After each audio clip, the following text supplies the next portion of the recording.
प्रेरित पौलुस, जिसको आज मसीही अपने जीवन का आदर्श मानते हैं, आज हम उसकी जिंदगी के कुछ विषयों को देखने जा रहे हैं। आखिर पौलुस जो शाऊल कहलाता था, कैसे पौलुस बना और कैसे प्रभु यीशु मसीह के साथ उसकी मुठभेड़ हुई और कैसे प्रभु के कामों को उसने शुरू किया, इस विषय को आज हम देखने जा रहे हैं। प्रेरित पौलुस वो प्रभु यीशु मसीह के 12 चेलों में से तो नहीं था, परंतु प्रेरित पौलुस की सेवकाई 12 चेलों से अलग भी है, क्योंकि उनकी सेवकाई बहुत ही दर्द भरी, दुख भरी है।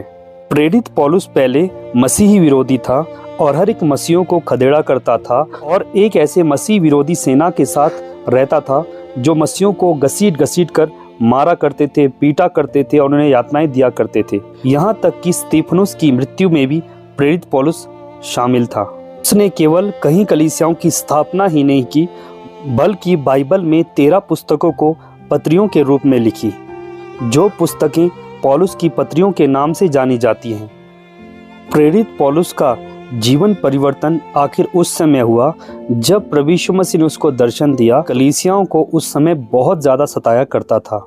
महायाजक के द्वारा पौलुस को ये आज्ञा मिली थी कि दमिश्क में रहने वाले हर एक विश्वासियों को, क्या स्त्री क्या पुरुष, सबको इस प्रकार यातना दी जाए कि वो लोग मसीह यीशु का इनकार करें और उन्हें बांधकर यरूशलेम में लेकर आए।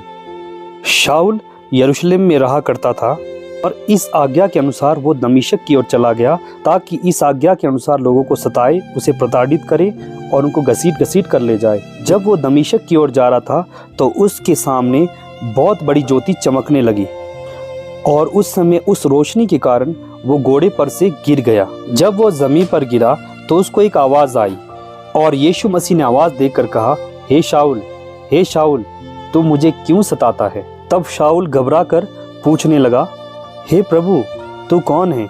और उस रोशनी से यीशु की आवाज आई और कहा, मैं यीशु हूँ, तू मुझे क्यों सताता है? और यीशु ने कहा, तू नगर में जा और जो कुछ तुझे करना है वह तुझसे कहा जाएगा। पौलुस के साथ जो लोग थे वे हैरान हो गए, क्योंकि उन्हें आवाज़ तो सुनाई दे रही थी लेकिन उन्हें कुछ दिखाई नहीं दे रहा था।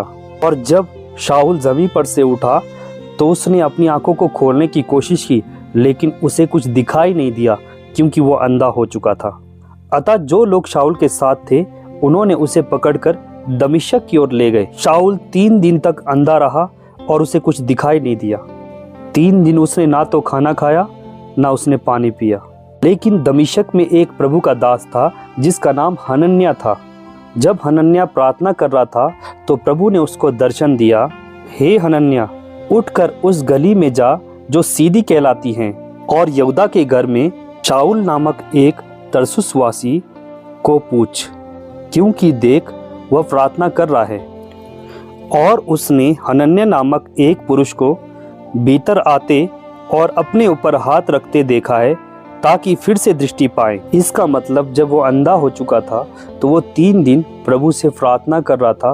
वो समझ गया था कि मैं जो कर रहा हूँ वो गलत है और प्रभु ने उसकी प्रार्थना सुन ली थी।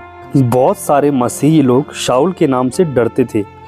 यहाँ पर हनन्याह कहता है, प्रभु, मैंने इस मनुष्य के विषय में बहुतों से सुना है कि इसने यरूशलेम में तेरे पवित्र लोगों के साथ बड़ी बड़ी बुराइयां की है और यहाँ भी इसको प्रधान याजकों की ओर से अधिकार मिला है कि जो लोग तेरा नाम लेते हैं उन सबको बांध ले।